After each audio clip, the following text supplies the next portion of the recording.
Hey, Stacey David here with the Tales of a Gearhead podcast. Now, what is this? Well, it's a podcast that covers everything automotive, everything mechanical, everything that's just cool about the automotive lifestyle. And since that's just about everything, you're going to love it. Let's get rolling.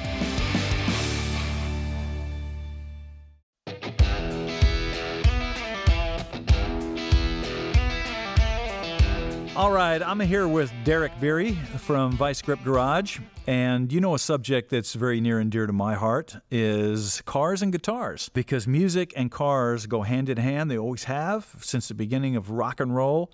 Hot rods have always been around, and Derek is into music as well. So we're going to talk about this a little bit. Derek, how important do you think music is to cars, and how do you think they go together? I think they're pivotal. I mean, if you ever picture a car, whether it's a 32 Ford or a 40 Ford or a 57 Chevy, at least in my head, I hear a tune in the background. I do too. Playing at the same time. Even uncool cars. Right. There's a song that comes to your head. Yes. You see a 70 Roadrunner. It's like there's music that play with these cars. Even working on them in the shop, you got to have some tunes. What kind of music do you listen to when you're in the shop? I have the oddest, most eclectic playlist you will probably ever hear in your life. Okay. It goes from 50s rock and roll to jazz to bluegrass, classic country. I sprinkle in some Christmas music. Just any time of the year? I mean, any genre you can think about, even some 90s R&B or hip hop, because I appreciate it all. Yeah. I can hear the beat, I can hear the keyboards, I can hear the synth or the bass lines or the tracking. I'm more paying attention to that than the lyrics in most cases, See, for that reason, I usually don't have music in the shop because I can't separate and just listen to the song. I dissect it. If I'm trying to do a wiring harness, and then I'm hearing a song, and I'm hearing the bass, and I'm hearing the rhythm line, and I'm hearing the beat and everything, my brain's doing too much. Right. It's like... you're going, why did he come in early on that? Yeah, why did he do that? I never noticed that before, and it's like, what did I just wire? I've been sitting here reading the same line. Yeah. So you were a musician for a while, right? I was. I don't like the sound of that. I still am-ish. I mean, I've got 4, 5, 6 guitars in my little break area. Oh, you're just getting started, man. You're a beginner. Yeah, I know. I dumped most of it. I mean, I used to have a couple half stacks and a drum set. Okay, so were you primarily a guitar player or primarily a guitar player? I actually started off on the bass, which gave me the fundamentals of note progression and rhythm and things like that, and beats per minute, and then moved on to the guitar. When I was a younger kid, 11, 12 years old, I loved the Eagles. Oh yeah, just who mind blowing. Yeah. What was the song of theirs that just grabbed you? Hotel California. Hotel California. Yeah. And it was so beautiful. Walsh and Felder working together was just phenomenal. Oh, and I wore that tape out. Mm-hmm. I mean, rewind, play. Don Felder's one of my favorite rock guitar players. His timing and his phrasing is just phenomenal. When you can feel it. You can feel what he plays, He's the other vocalist. Right, exactly. So my whole goal in life was I need to play Capo Hotel California on acoustic guitar. I need a double neck. Right. I got my mom, this is a crazy story. She stumbled across a Hummingbird acoustic for like $80 in a pawn shop. The guy didn't know what he had. A real one? A Gibson? Yes. And bought the thing. The neck was twisted. It needed work. It needed some glue on the body. And I couldn't keep it in tune. You could tune it, but the neck would start, So I played that for a year until I figured out it needed repaired. I still have the thing. Really?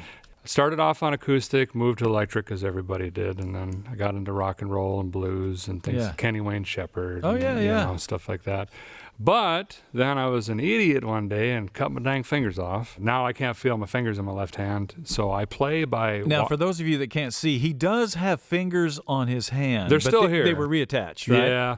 So I was 20, 21 years old. They hooked them back up, and they said, hey, you need nerve surgery, and you got to go to physical therapy, and there's some stents we got to put in here, and I didn't have money. I was into hot rods and dirt bikes. It looks pretty good. They're there. They're hanging off my hand. As long as my middle finger works, it doesn't mean nothing else matters. We're fine. I could put a nut on with my pinky finger and my thumb. So now I play it by looking at the red in my fingernails. So you don't have any feeling in your index and your middle finger on your left hand? Yeah. Because they seem to work well. Got a cool-looking scar. Yeah, they move around. They do the thing. They're a little crooked. When it comes to dexterity, especially fretting things. Power chords are pretty easy. Of course, you never forget like a G and an A and a C and a D and all that stuff. But I definitely lost the dexterity to do any solos or anything above like the 12th fret. forget it. Yeah. Can't do it. Okay, so what kind of guitars do you have? So I've got that old Gibson acoustic. I've got a Yamaha acoustic. Got a bunch of Ibanez. So you're an acoustic man.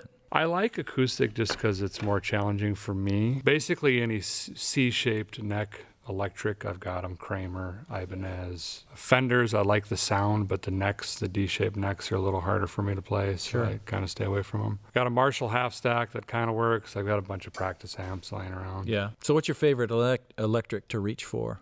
I have a Epiphone Explorer with dual humbuckers that I really like playing. And it has the Explorer shape? Yeah, that was kind of a James Hetfield inspired design for me, but I like to play standing up. I stood and played for so long, it's hard for me to sit and play. I don't approach it the same way. Yeah, that's exactly. The feel is wrong. So that Explorer body hangs on me nice, and it's easier for me. I don't have to balance the neck as much. I need to play more. Usually when I get frustrated, I'll go over and crank that thing to 10 and just wail on it. And what do you play? A lot of it is just my own tootling, to be honest. Just power chords. Yeah, I mean. Angry power chords. Yeah, I mean, a lot of something it is. In D minor.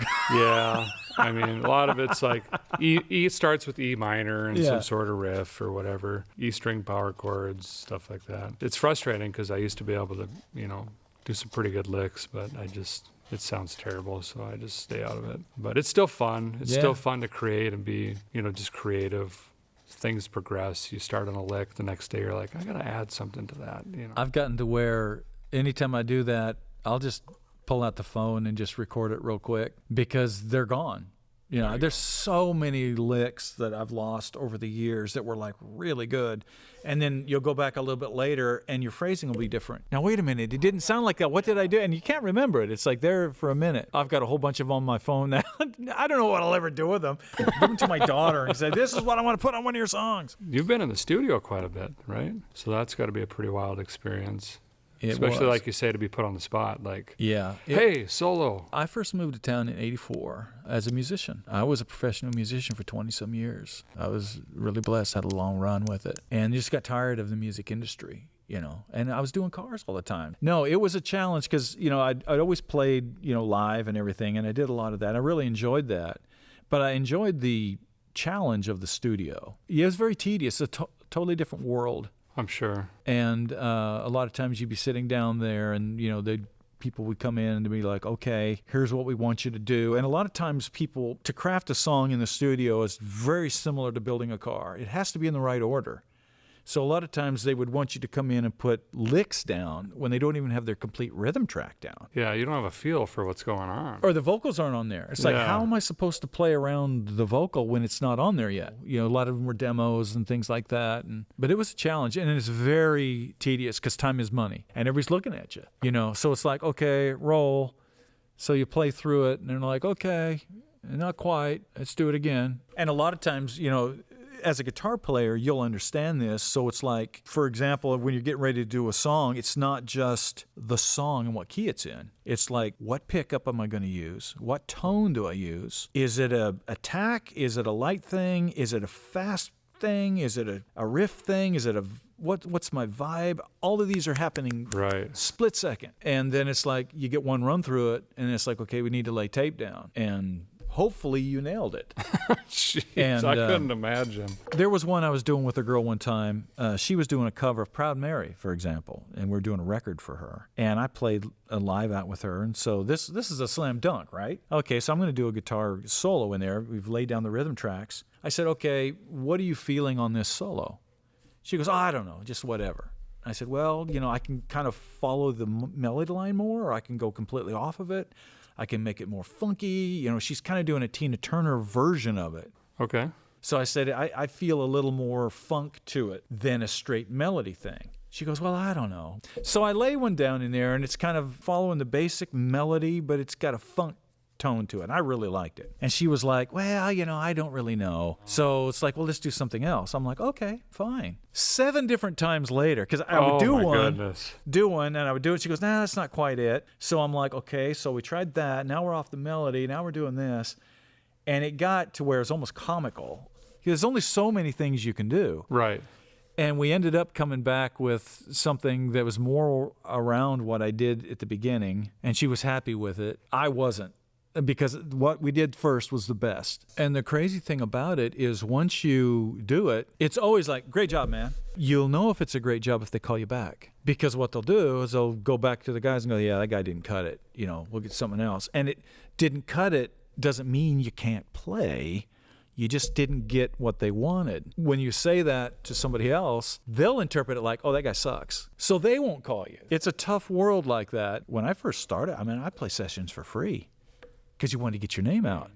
Well, the guys that are there, they're like, get out of here. Don't ever play for free because I need to get paid, Right. It's kind of what I tell guys when they're starting a business or starting to build cars and stuff. Make sure you put your value out there because it's really hard then to turn around and go, well, I did it free before. Now you get to pay full price. And they're like, well, who are you? Well, you did for so-and-so. Exactly. You got to really be careful with that, because you do when you're starting, you have to make concessions. I bet that was a lot of fun. It was. You probably got a lot of good campfire stories. Oh, my gosh. I don't know how some of these guys did it so long. If you like cars, if you like coffee, you're gonna love Gear's Coffee Cars. Because in each pack, you'll find a special blend of rich, robust coffee to get your blood pumping, as well as a collectible cartoon sticker and matching photo card of some of the wildest vehicles Stacey has built or featured over the years. Collect the whole series and be sure to keep an eye out for the ultra-rare Strange Brew card that are added to random packages to keep things interesting. It's Gear's Coffee Cars, the best bean on the car scene.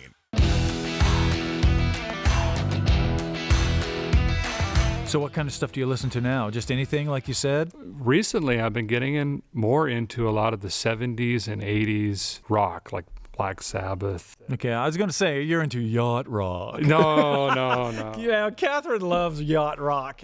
And honestly, it's nice to hear some of that stuff that you never hear, like Christopher Cross and everything, but yeah. Yeah, I'm open to listening to anything. I'll listen to anything once, but it's, I love listening to stuff that you go, wow, the guitar is playing in a different time signature than the drums. Yeah. And they're going to come back together and format, whatever it is. Sure. Musicianship, yeah. Yeah, I love this. I miss that in current music. Oh, yeah. Now it's a lot of just...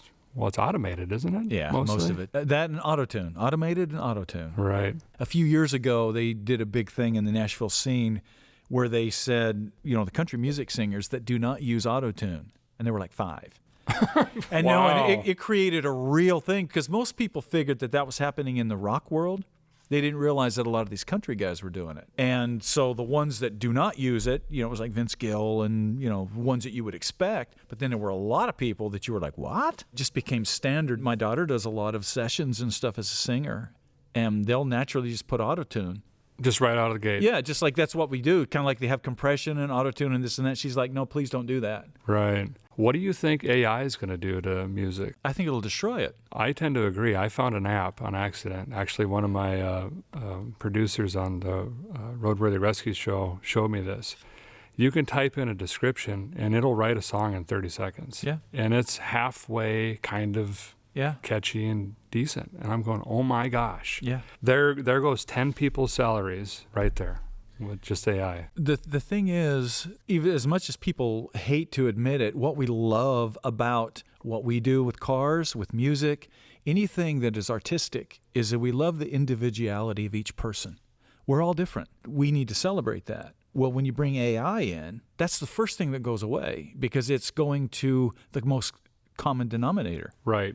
Say you go to AI and you go, okay, how should I do a 67 Camaro? Well, it's going to pull the best ideas of what it's been programmed. It doesn't have the heart of looking at that. It won't look at it and go, it needs this or that. When you listen to somebody like Stevie Ray Vaughan play, it was all in the feel of his fingers. Right. People for years have been like, well, what effects did he use?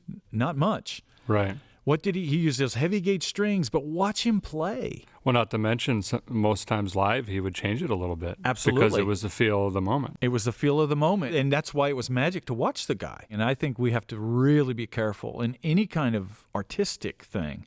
Right. Music, cars, food. Why do you go to a certain restaurant? It's because Johnny's back there and he has a special recipe. If you take that away, you lose it. Well, you got a good point. I mean, it's going back to, asking AI to build a car, what you're going to end up with is just a mean. It's the average of the average. It's just, if that's what you want, maybe okay, but every single car is different. We're almost getting into that now. If you'll notice, there's a certain look, and it's always been like this. Somebody decides a certain look, and everybody does that. Right. So right now the ingredients are a Roadster shop chassis, a crate engine, TMI interior, I did it, steering column, Axalta paint. So really, all the vehicles kind of have the same stance, kind of have the same look. Yep. You know, and that's why you go to a show and you're kind of like, why is everything kind of looking the same? They look nice, they're great. And a lot of times the builders are building them like that because it's quick. They got a client that's like, I want my car done. And then they have a little bit of creativity in maybe the interior or the way you laid out the gauges or the paint. And that's it. That's a lot different than building something from the ground up, you know. That's why I miss old school hot rodding, you know, kind of the post-war stuff. It was, let's take what we have, what I can borrow, beg for, trade for, and we're going to throw this thing together and go hot rod it around. And that was the magic of those cars. 100%. Every car you could look at and just ooze personality. You know, whatever the guy's name was, Carl. Well, I could tell Carl loved this, or he liked this, or I could tell he did this because of that. When I was growing up, waiting for the bus in junior high, the hottest car in our neighborhood was a Pinto with a 302 in it. Oh, really? Okay. Oh, this guy would roll in. He'd pick up the girls at the bus stop. He was dating one of the girls there, and he was, you know, he's an older guy. He was in high school, or, you know. He'd roll in that nasty little thing, and it would just rumble when it rolled in. And he would race anyone and walk away with them because there's no weight to that car. Right. And that thing was so cool. And it was cool because it was him. There was not another car that looked like it. Right. Nothing sounded like it. Had its own wheel set up because it's what the guy liked. I grew up with that kind of thing. Everybody had their individual thing. And I try to encourage people to do that. Right. As they're looking to build a car or with music or, you know, whatever it may be. A lot of people ask me that. I know you get a bajillion questions a day too. You know, what should I do on my build? What way should I go? And I usually tell people, you know, well, the first thing to do is not to Google your vehicle. Yeah. Because you're going to start looking at things that either A, you can't afford, or you're just going to get so worn down that I have to put torque thrust 2s on this car because everyone on the internet did that. And I usually tell them, you know, just go stand in your shed or garage or backyard and just spend time with your car and just visualize and sit behind the wheel. It's got to be your vehicle. And I understand in some cases things are limited, like wheel choices and things of that nature, but don't necessarily just follow the crowd. You still need to try to hot rod that car in some way, shape, or form. You know, that is a real danger. I'm glad you brought that up because everybody starts out with a vision of something. They got that Camaro or whatever, square body or whatever they picked up because they had a vision in their head. Then they start talking to their buddies. Right. Yeah. And their buddies are like, well, you know what you need to do, John. Right. You need to do that. And pretty soon, then you've got that. And they're like, oh, John's crazy. You need to do this. You need to do that. Then they go to a show. And their buddy goes, hey, you see what that guy did? That's what you need to do. And pretty soon, if you were kind of wishy-washy on it, now you're doing all kinds of stuff. And those are the guys that change midstream of a project, which is death to your budget. And they eventually end up with a car they don't want. Exactly. They'll settle for, well, the mass majority seems to like it this way, so I'm going to try to make it that way. Rather than, this is my hard-earned money and time. This is the way that I want it. This is how I'm going to build it. Which is what I try to do in a lot of cases. If people are going, why would you do that? Or that's weird, or I've never seen that before. Then I know I'm onto something. So I'm sticking to my guns. That's the way that it's going to be. But see, what you said right there is so important. You sticking to your guns. You know how rare that is now? Most people don't have enough gumption of who they are or what they've thought out to say, listen, I like it and I'm okay if you don't like it. See, most people now, especially with the social media age, they want everybody to like them. Right. Well, that's impossible. But they'll sit there and go, well, do you like my car? Do you like my car? Do you like it? It's like, well, and somebody's going to say, no, it sucks. And they're going to go, oh, what can I do to fix it? Well, paint it orange, whatever. There comes a time where you have to just go, this is me. This is what I like. I hope that a takeaway of this is, the folks listening and watching is, and you mentioned a really good point, is budget, is if you come up with a plan, just stick to the thing because it could get awry really, really quickly. And where we don't want to get is a car blown apart in pieces for 10 years because you're never going to enjoy it. You're going to start to have disdain for it. You're going to want to sell it. And then you did all of it for naught. You did all of it for nothing. And a lot of times those guys end up really bitter. I get a lot of calls now from people of the families, and they're like, well, my husband has died. He's left me a garage full of stuff. The kids don't want it. I don't know what he's got. What do I do? And it's like, you don't do that. Get it done, get it out there, get it moving, enjoy it, so people can enjoy it. Mm-hmm. No, that's a great takeaway. That's important. And to stay with that budget. I know, that's the hardest part. To roll with the punches. That's what we covered on the Jeepster over there. It doesn't need a paint job. However, it's got rust holes or bubbles starting to happen in the rockers. Eventually, it's going to need new rockers, but it doesn't need them now. Right. Enjoy it now. You can enjoy that thing for 5 more years before you have to replace those and actually do a paint job. Right. Sock away $20 a week or whatever Exactly. and start planning and just enjoy the thing. It's better than blowing it apart as it is and having it sit here in pieces for 5 years while struggling to save up While struggling, yes. That's why I enjoy driving junk around. It's just... Junk is junk. I just enjoy it, and it gets just as many head turns when you pull up to a light. Sometimes more. Sometimes more. There's smoke rolling out of the hood. You got 3 mismatched tires. It's rusty, and people are going, "What?" And I'm grinning ear to ear, like. I think part of that is that everybody can relate to that. We've all had that vehicle. Mm-hmm. And think about this: most of the guys that have these really nice vehicles, they trailer them somewhere. They don't really drive them that much. They're not building memories with those. Mm-hmm. But they build all kinds of memories with the old primered piece of junk they had. Absolutely. Or that kind of, because it was like they didn't care. So that's the one when they get together with their friends, they're like, hey, you remember that old AMC Hornet I had? That thing was awesome. Right. Yeah. Remember the fence we drove through and the exactly. this and that? And you're not doing that in your new GTO. No. Your memories are pain and suffering and money saving. That's one of the biggest things you got to do is just drive them. And that's where you make the memories. Meeting people, going places, having fun, going to shows. How important is family to you? It seems like it's a pretty important deal. It is the most important thing to me. Yeah. Every day, every night, I check in with my family. I mean, that's what I'm here on earth to do is to be a family man, and I'm just humbled and grateful to be a father and a husband, and I'm just trying to be involved in their hobbies and whatever they want to do as much as I can. And I'm happy some of them are involved in the automotive world, but they don't have to be. They don't have to be, no. I'll support them in whatever they want to do. But family is everything, man. Yeah. When it comes down to it, your last day on this earth, you're not taking any of this stuff with you. No, What you got is family and memories, and I'm a very firm believer of that. So I work harder on my family than I do my hot rods, which is saying a lot. Well, man, it's been a pleasure having you here. You are welcome to come back anytime. Thank you. And let me know if there's some project you want to do together, man. Love to do it. I would love that. I think we'd have a lot of fun. We could put something together. Pretty cool. You got some great stuff laying around here for parts, I'll tell you that. We'd get in some trouble, that's for sure. Yeah. Thanks for having me.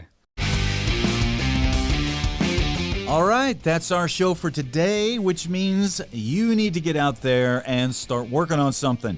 Spend some time turning wrenches. You might be surprised how much you like it. Make sure you check out our website, staceydavid.com, because we've got all kinds of new products and some other great stuff that you're just going to love. Also, make sure to check out our social media. That's Instagram, TikTok, Facebook, YouTube, all at Official Stacey David. Our social media is where you're going to find all of the bonus content, the giveaways, the contests, the trivia. We even have extra viewer projects that focus on what you are working on. Also, the new season of Gears will be on MAV TV, and YouTube will be the place that you can view all of your favorite Gears episodes, as well as the full project builds that follow the project from beginning to end. Make sure to check out our new Gears coffee cars. This is a unique blend of coffee and cool stickers to collect that will appeal to anyone. All right, that's all the announcements. We're all up to date. We'll see you next time.